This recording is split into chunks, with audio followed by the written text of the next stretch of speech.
I am Colonel Jasper Edward Obar, commonly known as Jed. I am from the Army, and ito po yung kwento ko, yung journey ko from childhood to pagiging military officer ko ngayon.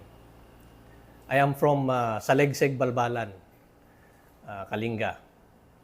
A son of a ordinary man from Kalinga, and yung mother ko naman is from La Union. Namulat ako sa buhay ng kumbaga digmaan since I was in elementary. Alam niyo naman yung lugar ng Cordillera dati is maraming mga communist rebels. Yung munisipyo namin is ilang beses nasunugan or sinunog. 3 times, I believe. No? So, yun yung environment ko nung maliit pa ako. I was fairly decent naman na student. Magaganda naman yung standing ko from elementary hanggang high school. Yung high school ko, I stayed in Salegseg up until second year high school. Then, transfer ako ng aking mga magulang sa Manila, particularly the University of the East High School dito sa may Recto. Yung pag-transfer ko na yon was a result o kung ano yung nangyayari doon sa lugar namin noon. Yun nga, merong times na ina-attack yung munisipyo namin, and it was defended by a few policemen and Philippine Constabulary pa noon, tapos CHDF. Itong kwento na ito is also a tribute to their heroism. Yung lugar kasi namin na yan, yung Salegseg, Balbalan, is very isolated. Hindi easily accessible dahil puro rough roads, and yung lugar na yan is maraming kumbaga ambush sites. I remember when I was still in elementary, yung mga units doon, they are having hard time dealing with the insurgents, particularly yung 48 IB, 45th and 41st. Halos talagang napakaraming casualties noon. Yun nga, nag-ugat itong pag-transfer ko sa Manila when the rebels constantly attacking our municipality, at yung mga estudyante nadadamay. Kasi after the battle, yung mga loot nila is kami yung inaatasang magkarga, dalhin sa mga liblib na mga barangays. Which is yung last naman na ginawa nila yon, hindi pumayag yung mga matatanda na idadamay yung mga estudyante. So, magkaroon ng maraming argumento between sa tribal leaders at saka yung mga rebelde. So, ganun at ganun yung buhay namin. So when I was in high school, first year high school and second year high school, napipilitan rin kami na magwardya doon sa munisipyo namin. Then that prompted my parents to transfer me to Manila kasi nakikita nila yung danger that we confronted that time. So, na-transfer ako sa Manila, but early on, meron na akong inclination to be a soldier. It's either, sabi ko, pilot noon.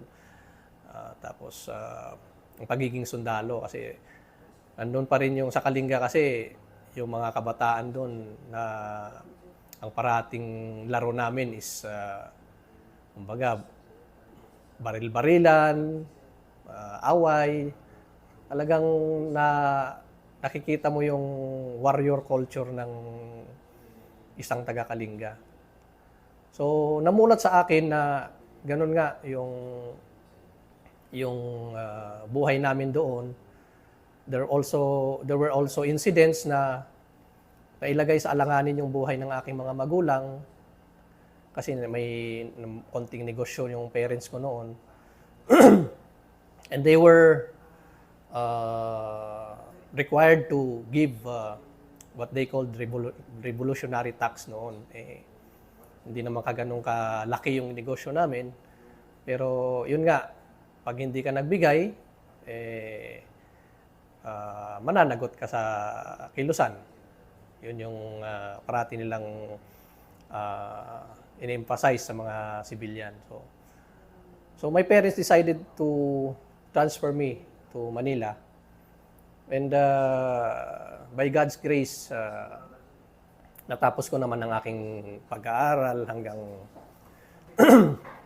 college. The first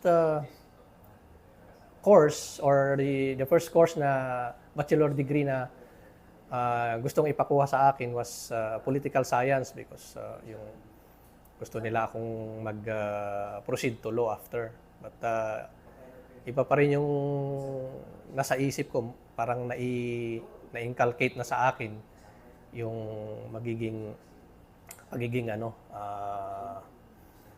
pagpasok sa larangan ng uniform service. So, when I transferred to another university, ang kinuha ko was criminology. Kasi iniisip ko na inline naman doon sa gusto ko. And at the same time, kinuha ko rin yung basic at saka advanced ROTC hanggang natapos ko yung P2LT or Probationary Second Lieutenant, MS-43.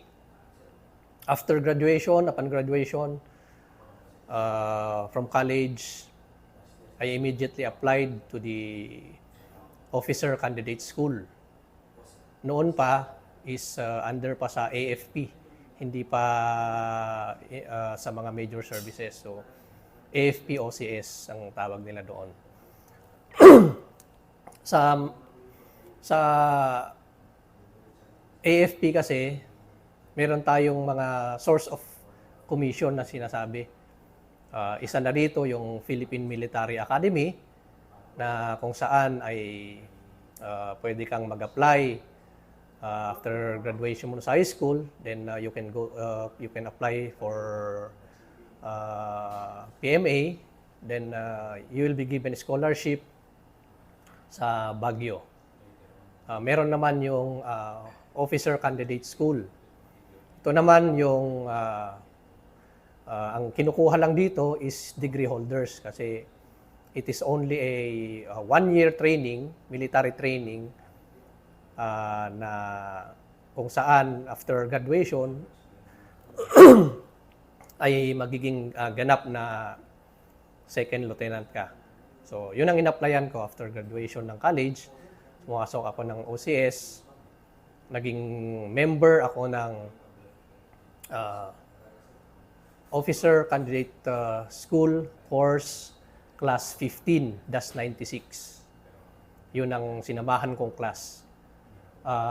Although tri-service dapat yon, ay naging solid army lang kami tapos kami yung pinaka-counting class sa OCS. Uh, but hindi ko natapos yung training, 1-year training sa OCS. I was sent, after 6 months of training sa OCS, I was sent to Australia to continue my cadet training. Ang tawag naman doon ay yung Defense Cooperation Scholarship Program, kung saan pinadala ako sa Royal Military College, Duntroon, Australia. Ito naman ay 18 months of purely military training na ino-offer ng Australian Defence Force. So, upon graduation, that was 1997. So, na-delay ako ng 1 taon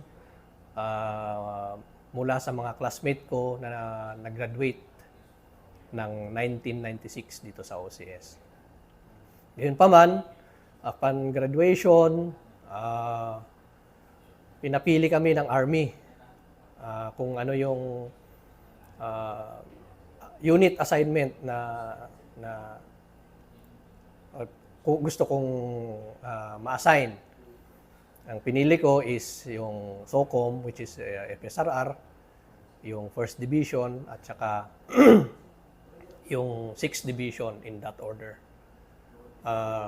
Unfortunately, sa dami naming deploy that time, nag-decide yung Army na sila na lang pipili kung saan ka ma-assign. So, na-assign ako doon sa 3rd Infantry Spearhead Division. That was my first assignment. So, prior to reporting doon sa 3rd Infantry Division, pinakuha kami ng maraming pre-deployment courses. Nandyan yung ACORD, nandyan yung weapons training, tactical intel, before kami na-deploy. So, kumuha na rin ako ng basic infantry officers course sa 3rd ATG sa Cebu.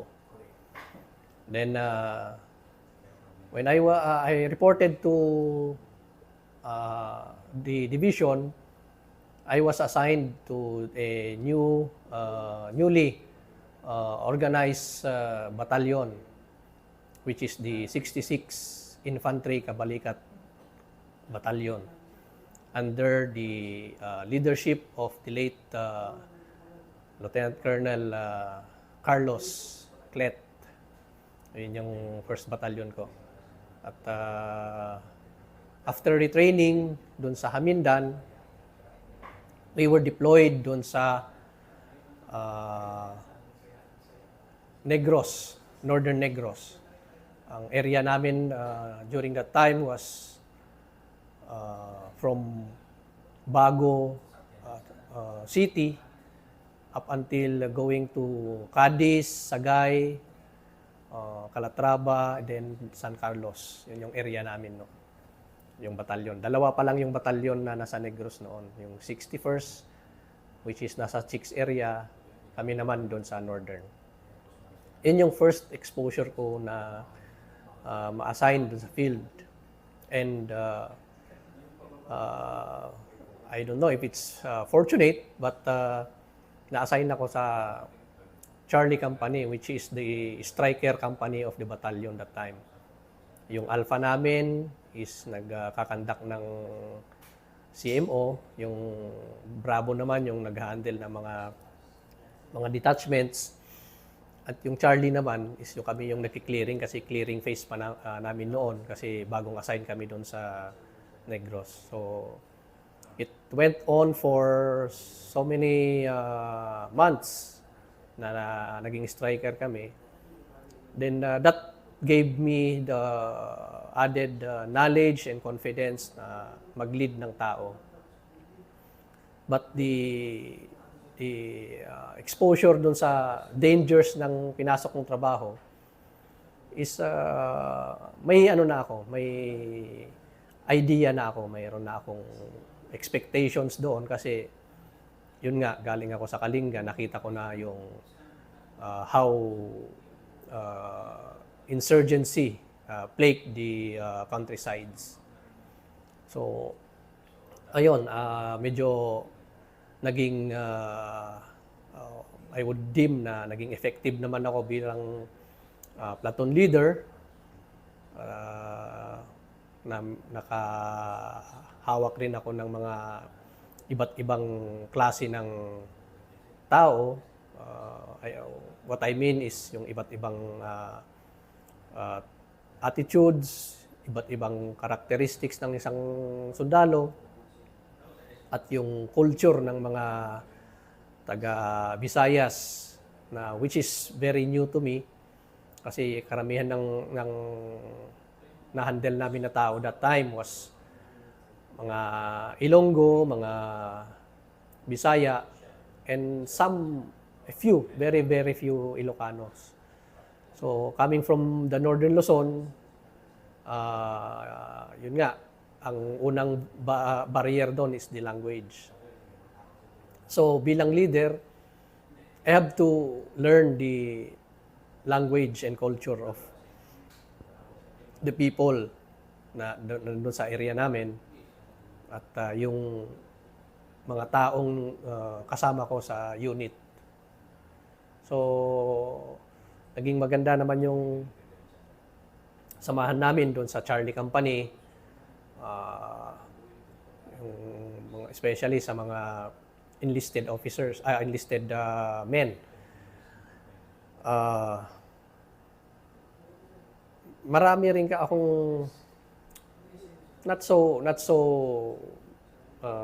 good experiences, but I could say na that taught me a lot, no?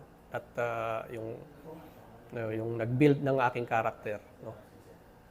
Kasi yung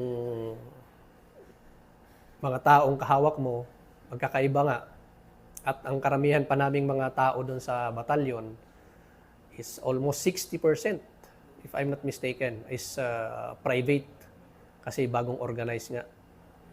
So iniisip ko that time na meron kaming magandang pagkakataon na i-influence yung mga mindset ng mga bagong private. So nagawa na naman namin yon sa kumpanya. And in turn, naging maganda yung kinalabasan ng aming kumpanya. Very very very seldom yung mga cases, pero yung attitude ng tropa sa trabaho, sa operations, kahit na mag-operate kami 7 days, initial 7 days. Tapos resupply na naman, bagong overlay, map overlay yung bibigay. So naging maganda yung attitude ng mga tropa. At, of course, sa akin na rin personally,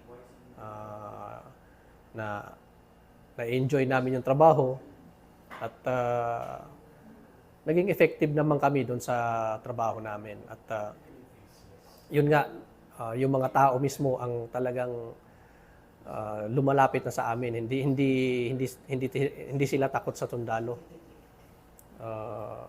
Sila mismo yung nag-i-inform kung may mga informations na kailangan malaman namin, at ito naman ay aming tinutugunan. Kaya naging maganda yung relationship ng unit namin tsaka sa mga tao na nandun sa area of operations namin. Meron kaming mga accomplishments during that time, but the first major encounter was in Barangay Budlasan sa may Canlaon. So it was a very very big operations. Naging sinamahan ng iba't ibang unit, particularly yung 303rd Brigade. Kasama yung batalyon namin at yung company. So doon nag-umpisa yung nag-evolve yung mga namin, yung samahan namin doon sa unit. Yun nga, yung pag-umpisa ko bilang ordinaryong tao sa kabukiran, sa isang liblib na lugar, na naging, kumbaga, natupad ko yung pangarap ko na maging isang sundalo. It is because siguro yung desire ko na makuha yon, na mapabilang sa isang organization, professional organization, at saka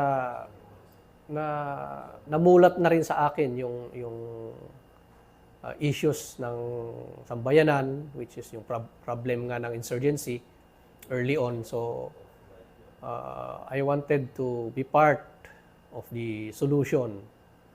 So maganda naman at nakikita natin ngayon na yung numbers ng ating mga kababayan na naligaw sa landas ay drastically reduce, na hindi na sila nagpo-post ng threat sa national security natin. And it was